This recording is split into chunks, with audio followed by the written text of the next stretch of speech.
Bienvenidos a un nuevo Mates con Historia. Los saludo cordialmente desde la ciudad de Rosario, técnicamente en Funes, en las afueras. Espero que estén todos muy bien.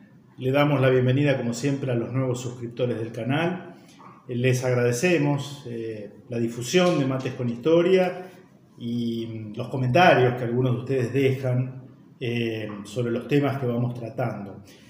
Hoy ya sé que es complicado competir con el Mundial de Fútbol, con la selección, con los penales. Bueno, nosotros seguimos con Mates con Historia, porque aparte de la experiencia indica que algunos son seguidores que ven hoy mismo o en la semana los videos y otros se suman tiempo después, ¿no? Entonces vamos a seguir con nuestros temas que teníamos agendados. Ya estamos en la recta final de este 2022. Y como saben, los que ya siguen el canal desde hace un tiempo, a mí me gusta intercalar, en la medida de lo posible, temas que hagan a la historia argentina con temas de la historia universal, o si se quiere de la historia occidental, europea, y en algunas ocasiones específicamente la historia de la Iglesia, ¿no? Que me parece que tiene capítulos interesantes para aportar y que hacen también al cauce histórico de algunos acontecimientos. De ahí que hoy me parezca oportuno que nos detengamos en analizar una encíclica. Una encíclica es un documento papal, la encíclica Rerum Novarum, que traducido significa de las cosas nuevas, que es del año 1891 y fue su autor el entonces Papa León XIII.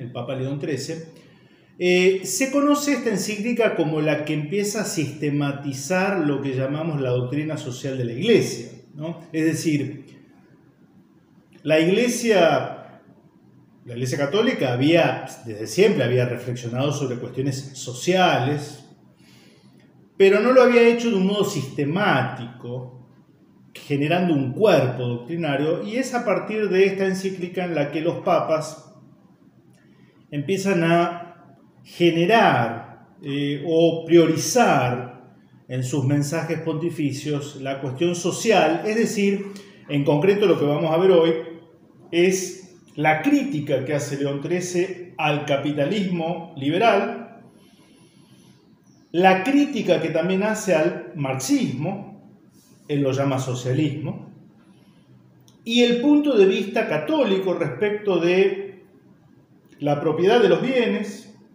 propiedad privada, propiedad estatal, y sobre todo la relación entre los obreros y los patronos, los asalariados y los dueños del capital, ¿no? Entonces, les cuento cómo empieza mi interés por este tipo de documentos.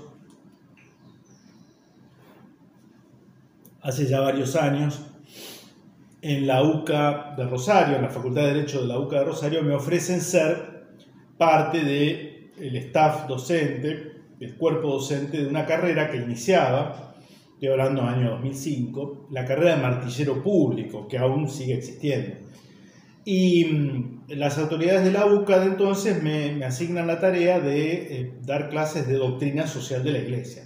Claro, era una carrera corta, es una carrera corta de 2 años, entonces uno daba un cuatrimestre básicamente, pero me pareció interesante. Yo tenía a mi cargo elaborar el programa de la materia, la bibliografía, en fin, me dieron las manos libres como para organizar esa materia en una carrera con un claro contenido, si se quiere, económico, ¿no? Vinculado a la administración de los bienes, en fin.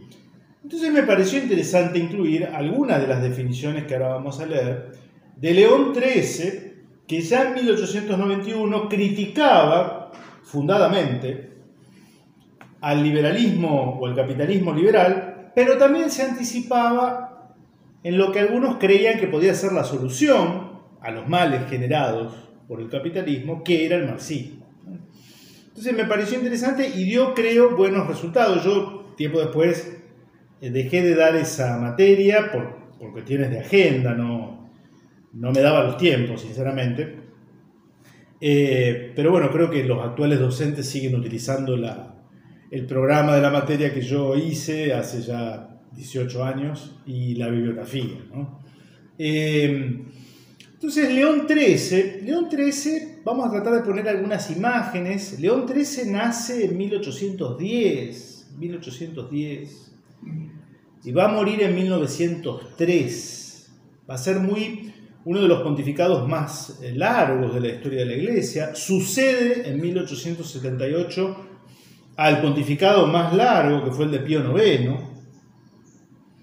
Hay imágenes de 1896, las únicas imágenes filmadas de León XIII, se lo ve allí bendiciendo por indicación de algún ayudante. Claro, 1810, un hombre ya muy anciano no debía tener quizá conciencia de lo que era dirigirse a una cámara, ¿no? Como ahora lo estamos haciendo acá nosotros, en fin. Pero bendicen, en otras imágenes llega en un carruaje. Noten la veneración con la que se trataba a los pontífices, ¿no? Los gendarmes o el cuerpo de guardias suizos se arrodillan ante su presencia, en fin. No pasó hace tanto tiempo, si nos ponemos a analizar, ¿no? Y León XIII es ya un papa. Esto lo vimos cuando hablamos del poder temporal de los papas, el gran saqueo de Roma de 1527, algo dijimos. En 1870, con el papado de Pío IX, la Iglesia pierde los estados pontificios a manos de la unificación italiana. En fin, no nos vamos a ir por las ramas con esta cuestión. Los papas con Pío IX quedan rehenes en el Vaticano, digamos, ¿no? Uso la palabra rehén porque de alguna manera ellos mismos se definen así.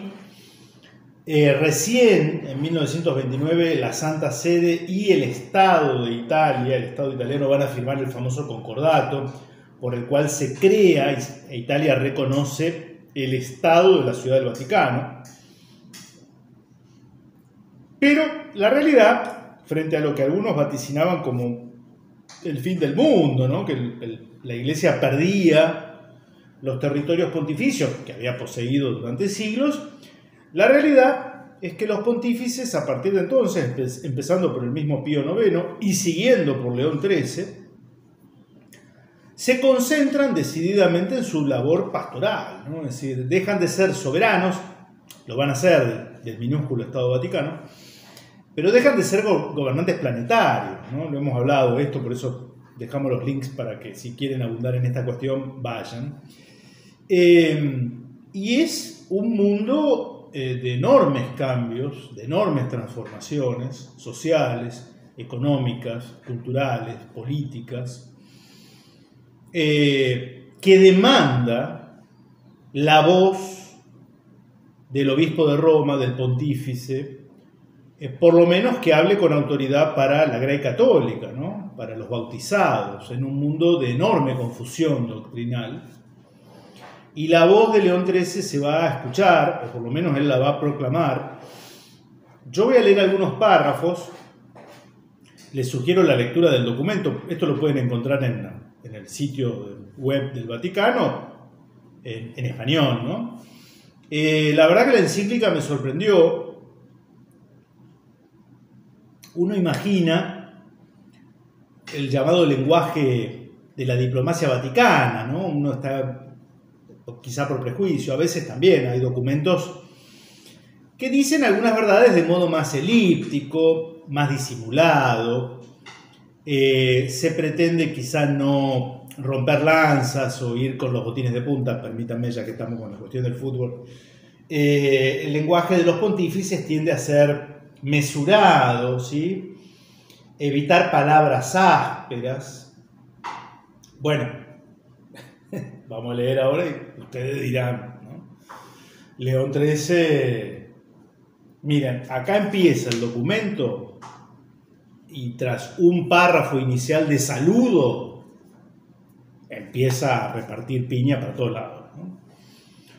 ¿Por qué digo repartir piña? Porque León XIII en 1891 ya critica los efectos perniciosos del capitalismo liberal.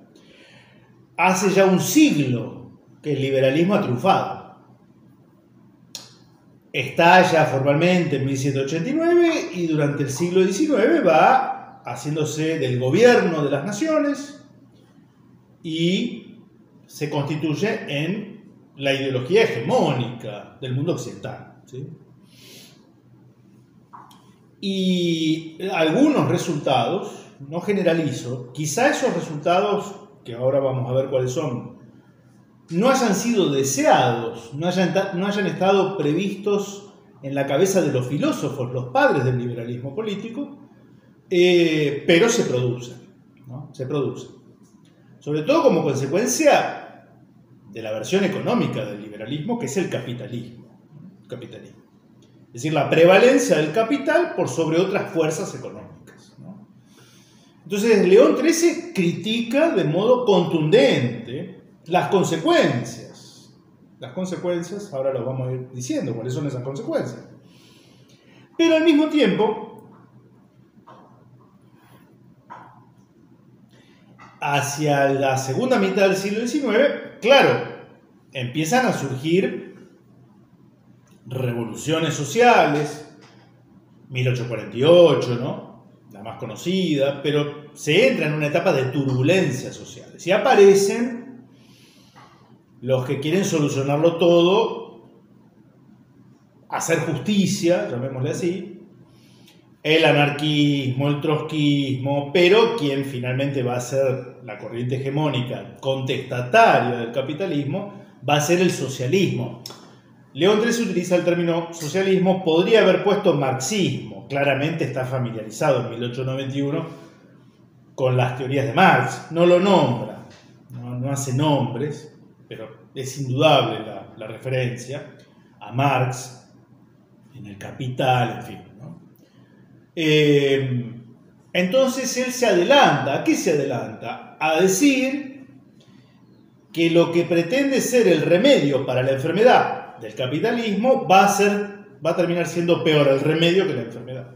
Digo se adelanta porque él lo escribe en 1891 y el marxismo no va a llegar al poder sino hasta 1917, León XIII ya había muerto.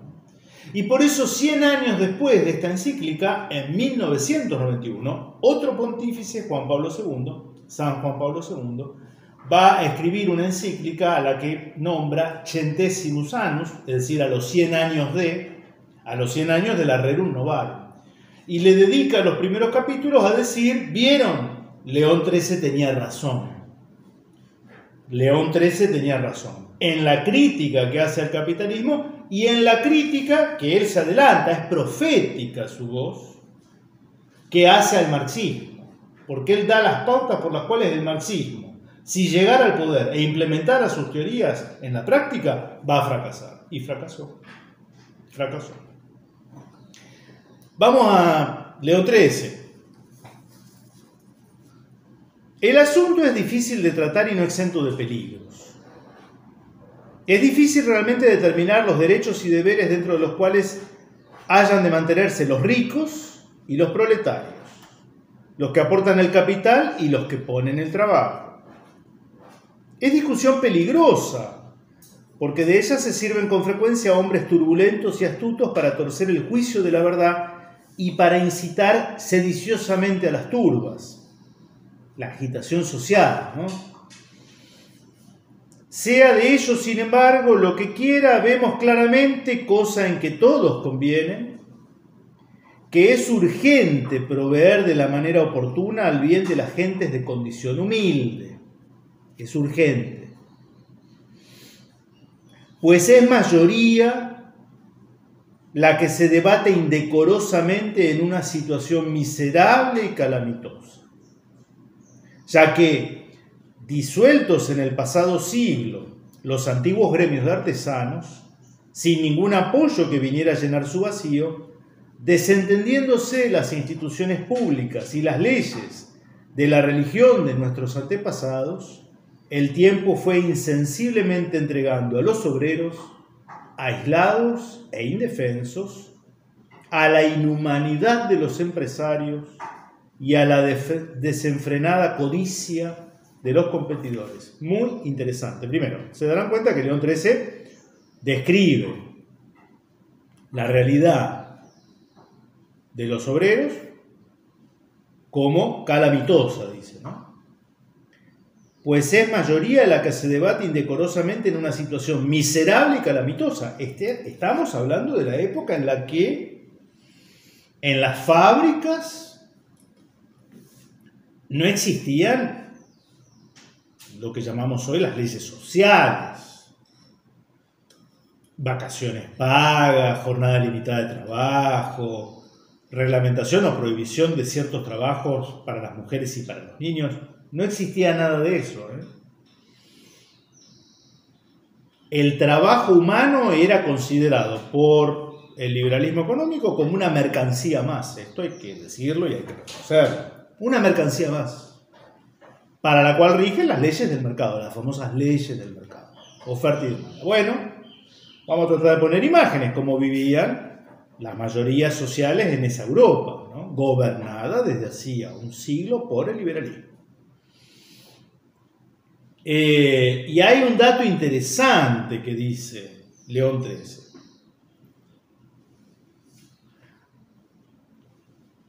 Porque uno dice, ustedes podrán decir, bueno, Jurman, siempre hubo pobres.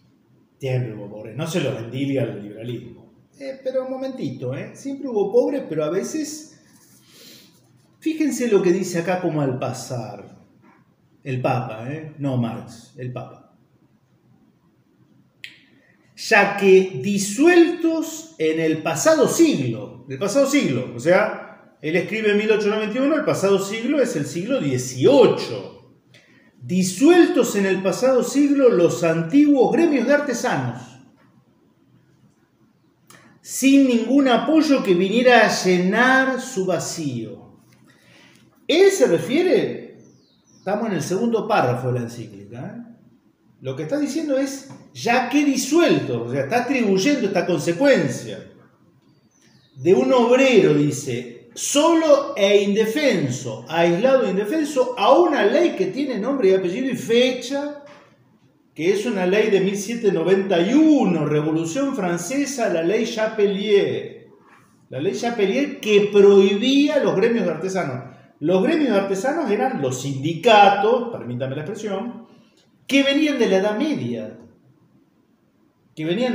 O sea, los sindicatos de herreros, zapateros, agricultores, plomeros, en fin, voy a inventar profesiones, los desollinadores, los que construían los vitrales de las catedrales, gremios de artesanos de origen medieval. La custodia de la propia profesión y la defensa sindical, gremial de los asociados. Bien, la Revolución Francesa, en nombre de la libertad de asociación, los disuelve, los prohíbe los gremios. Más de uno hoy se le hace agua a la boca si uno escucha esto, ¿no? Disolvieron los gremios, mirá, qué claro que la tenían. Bueno, depende de dónde uno lo mire, ¿no? Según el Papa, ese fue el origen por el cual 100 años después teníamos ese panorama social en Europa. Un obrero aislado e indefenso, explotado a más no poder, degradado en su condición laboral como trabajador, casi como un esclavo, y, por supuesto, caldo de cultivo para que cualquier charlatán viniera a seducir a las masas o a las turbas, como decía el propio Papa, ¿no? Entonces, estamos en esa crítica. Y agrega algo más, León XIII. Hizo aumentar el mal la voraz usura. El cobro indebido de intereses, ¿no? Intereses sobre intereses. Que reiteradamente condenada por la autoridad de la Iglesia, la usura siempre fue vista como algo pecaminoso por la Iglesia, siempre. Es practicada, no obstante, por hombres codiciosos y avaros bajo una apariencia distinta. Añádase a esto que no solo la contratación del trabajo, sino también las relaciones comerciales de toda índole se hallan sometidas al poder de unos pocos, hasta el punto que un número sumamente reducido de opulentos y adinerados, ha impuesto poco menos que el yugo de la esclavitud, a una muchedumbre infinita de proletarios. Yo me acuerdo, creo que es bastante claro el Papa, ¿no? Me parece que no recurre a un lenguaje elíptico, a metáforas, me parece que es bastante claro. En el segundo párrafo de la encíclica, no está dicho entre líneas en la mitad del documento, no. Así arranca, Así arranca. Usureros, una minoría de opulentos que han reducido a poco menos que la esclavitud a una muchedumbre de proletarios. Bueno, me parece que es bien claro. Y da las razones.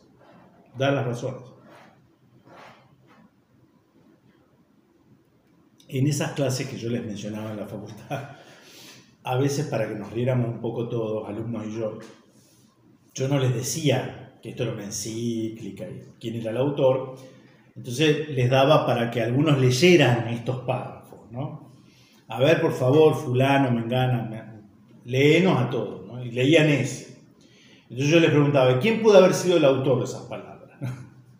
Entonces, claro, el Che Guevara, Lenin, Marx, no sé, no, el Papa León XIII.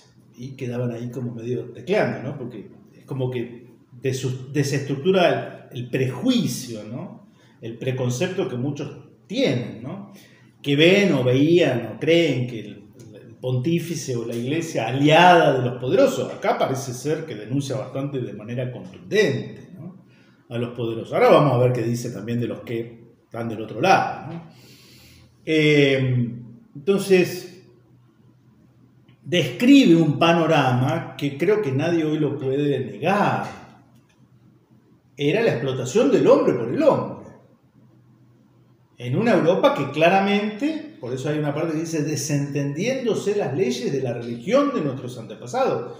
Es un momento bisagra en la historia de la iglesia y del mundo en el cual los que tienen la sartén por el mango, lo que está diciendo León XIII desde Roma, ya son ajenos a nosotros. Pueden ir a misa, en fin, pueden bautizar a sus hijos, pero claramente no se comportan, ¿no?, como cristianos. ¿Y qué dice del socialismo?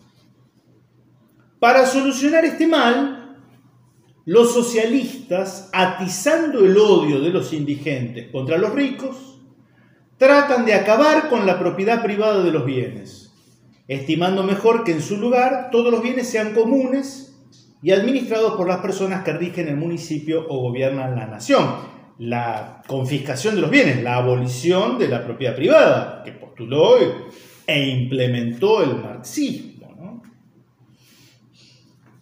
Creen que con este traslado de los bienes de los particulares a la comunidad, al Estado, diríamos, distribuyendo por igual las riquezas y el bienestar entre todos los ciudadanos, se podría curar el mal presente. Pero esta medida es tan inadecuada para resolver la contienda que incluso llega a perjudicar a las propias clases obreras. 1891, ella dice, esto va a ser peor el remedio que la enfermedad. Y no se equivocó. Y es además sumamente injusta, pues ejerce violencia contra los legítimos poseedores, altera la misión de la República y agita a las naciones. Se dedica a explicar, León XIII, por qué el derecho a la propiedad privada, es decir, a poseer bienes privados, es un derecho natural que no puede ser negado a la persona. Es como el derecho a la vida, a la libertad, al decoro.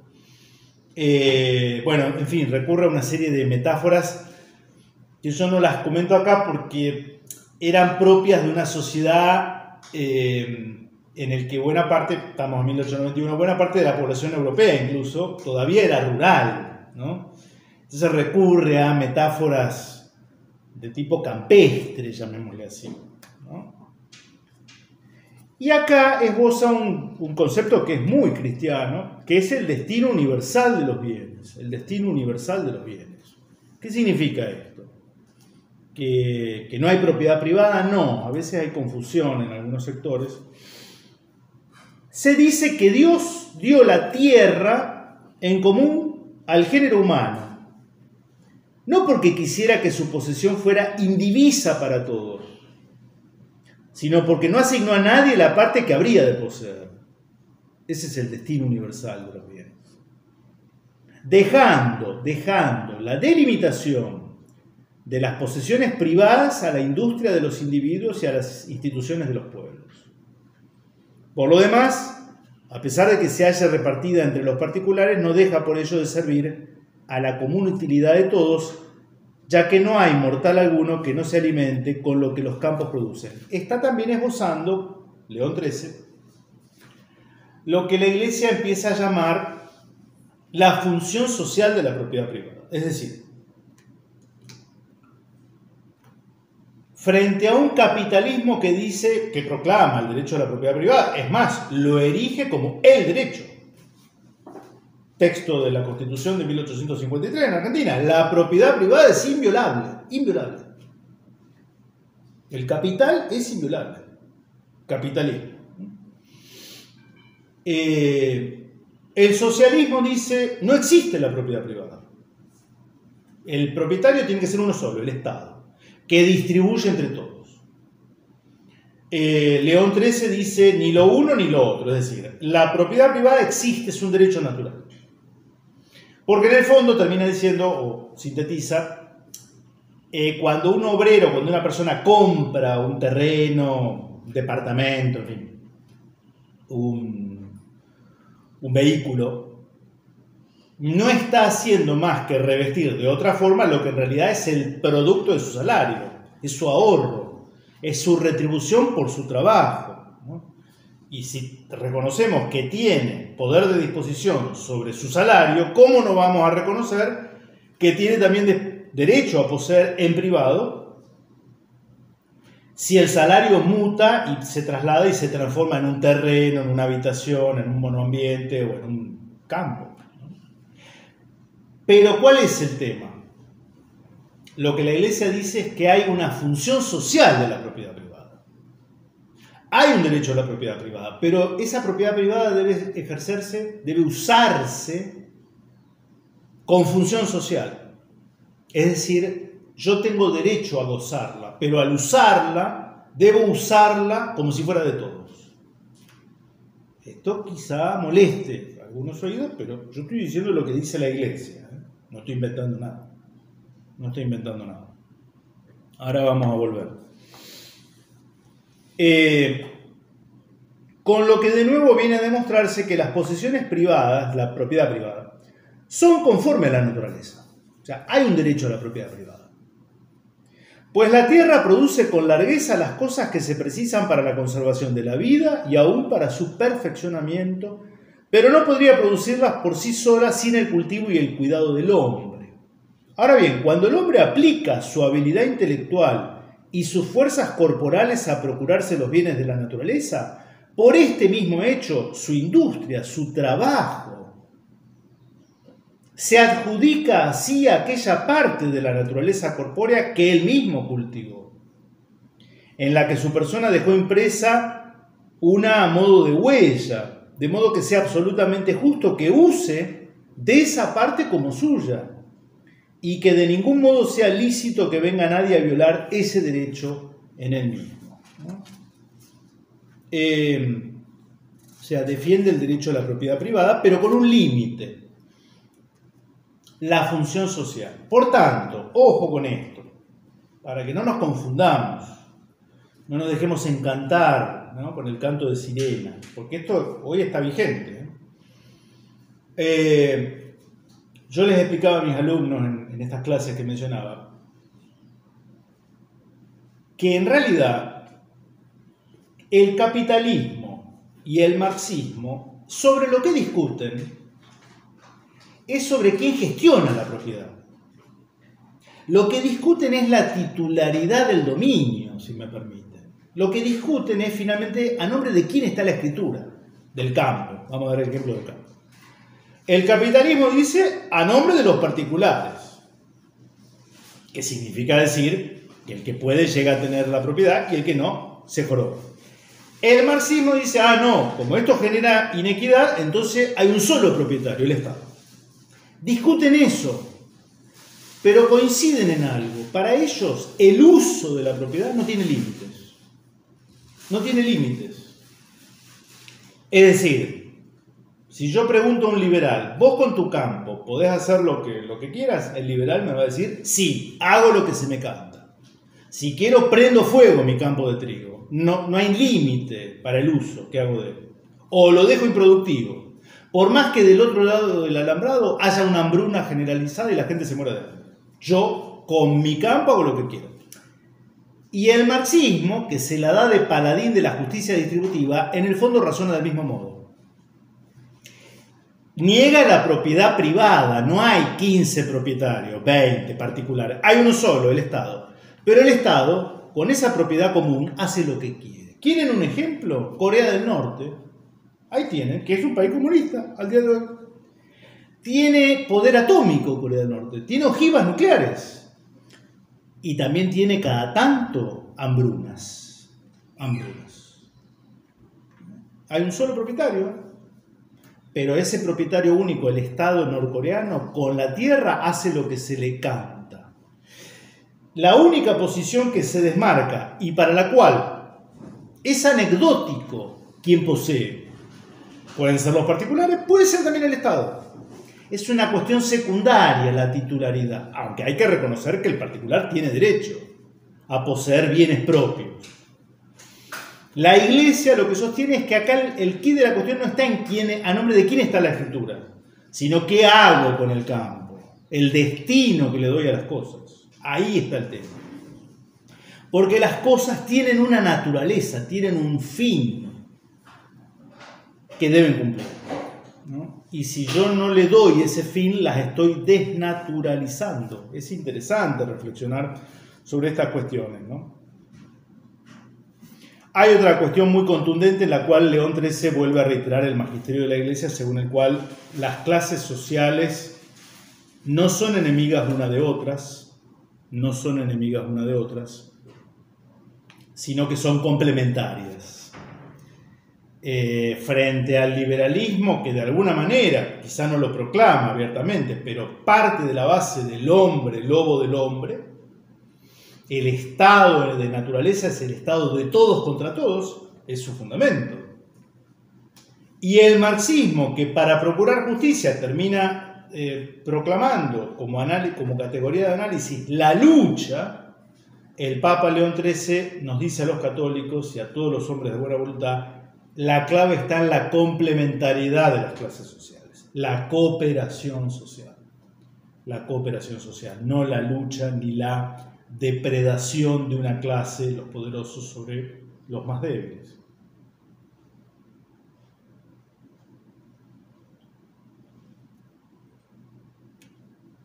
Y también pasa, y con esto concluyo, a dar alguna serie de sugerencias, porque dice, bueno, ya podríamos encauzar esta situación conflictiva, era una situación conflictiva, atentados anarquistas, en fin.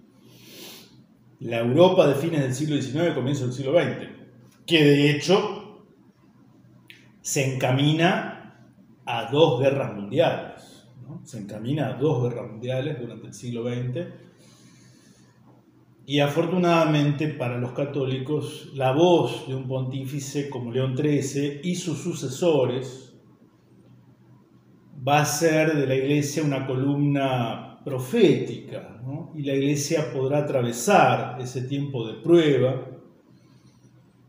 de manera airosa, de manera íntegra, incólume, en una humanidad encharcada de sangre, producto de esas ideologías en pugnas que habían abandonado al cristianismo. De estos deberes, los que corresponden a los proletarios, y obreros son, y acá enumera, por eso cuando a veces se acusa a la iglesia, bueno, muy lindo, pero en concreto ¿qué hacemos? Bueno, acá está, tomen nota si quieren. Cumplir íntegra y fielmente lo que por propia libertad y con arreglo a justicia se haya estipulado sobre el trabajo. O sea, cumplir sus deberes asumidos, ¿no? Pero ojo, dice, fielmente lo que por propia libertad y con arreglo a la justicia se haya estipulado. Un obrero que tiene que dar de alimentar a sus hijos y no tiene para comer, ¿tiene libertad de contratación? Según el liberalismo, sí. Te puedes sentar con el dueño de la fábrica y negociar las cláusulas, ¿sí? En serio, así. Porque el Papa dice por propia libertad, libertad, sin coacción. Y con arreglo a la justicia. ¿Eran justas las condiciones laborales en la época en la que escribe el pontífice? Estamos hablando en el primer mundo, no hablemos de las colonias africanas, bueno.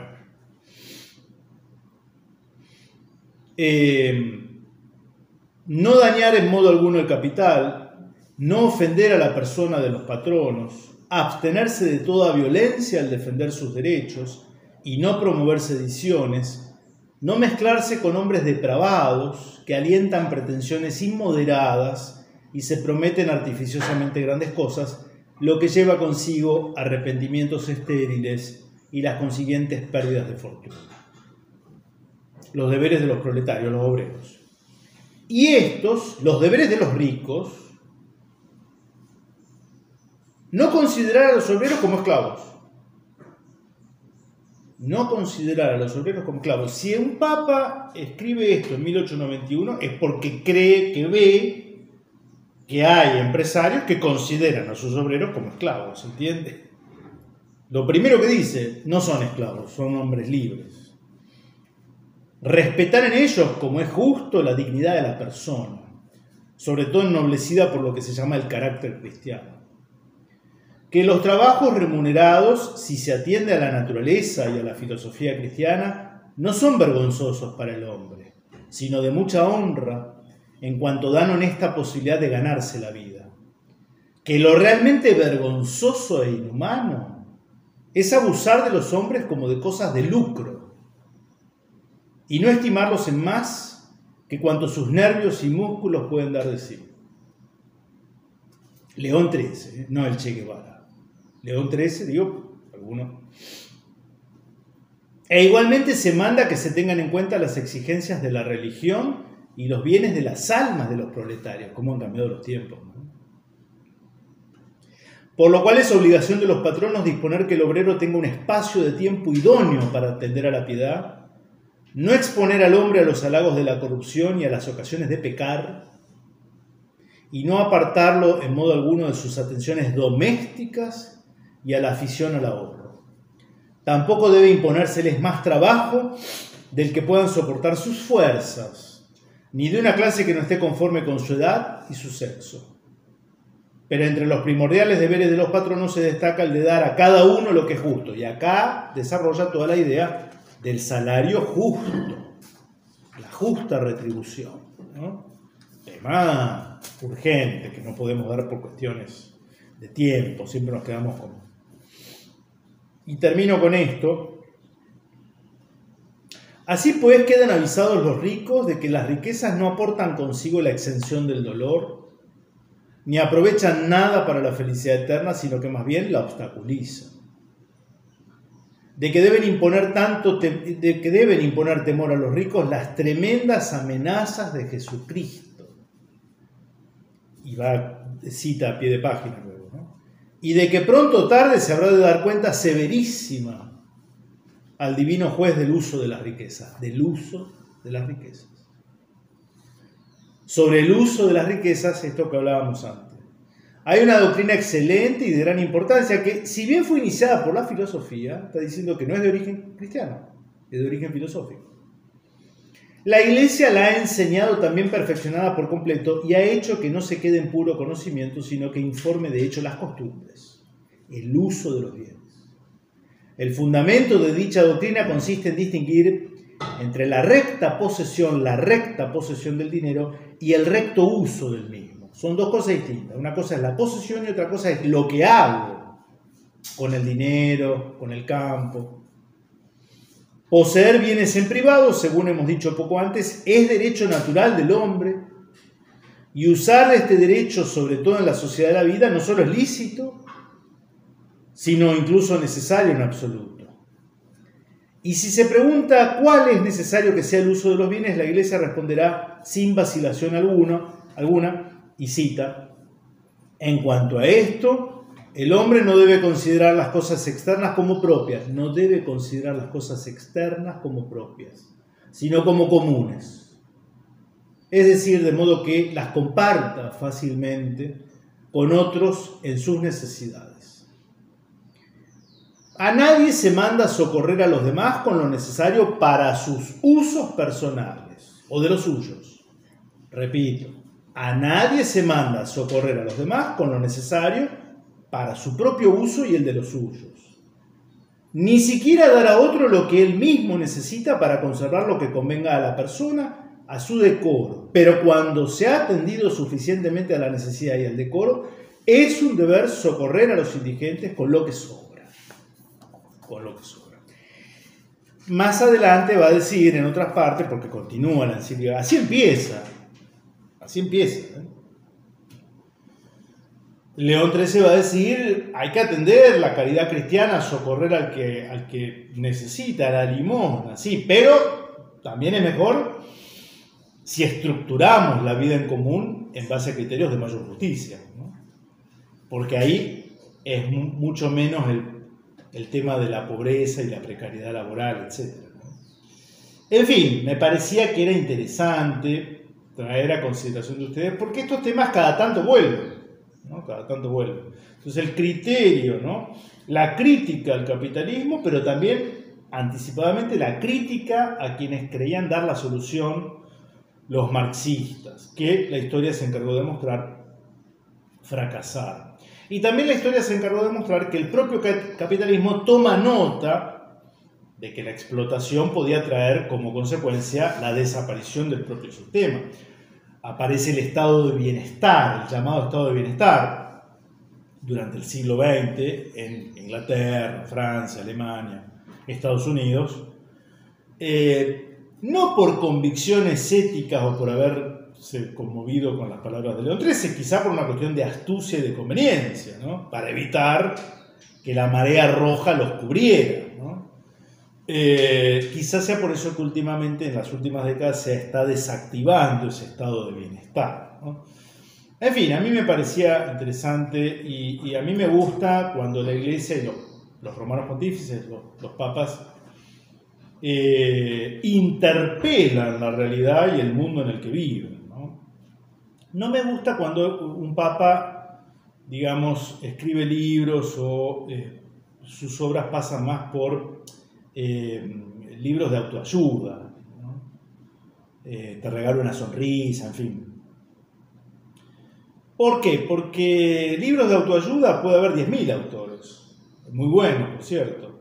Quizá en su mayoría vende humo, pero bueno, hay 10.000 autores de libros de autoayuda que se parecen más un poco a la palmadita de, bueno, vamos, sonríe que la vida es bella. Está muy lindo, sí, el mensaje cristiano es eso. Pero también el mensaje cristiano es interpelar a quienes hacen la vida más injusta, más inhumana, ¿no? Y me parece que no estamos en tiempos como para bajar la guardia en ese sentido, ¿no? Entonces, yo me identifico más con este tipo de contundencia, ¿no? De una iglesia que claramente, digo por lo que acabo de leer, no quería acomodarse a los poderosos del momento. ¿O a ustedes les suena esto como querer congraciarse con los poderosos? A mí me parece que no. Bien, les dejo un saludo, espero que estén bien, buena semana, nos vemos la próxima, si Dios quiere.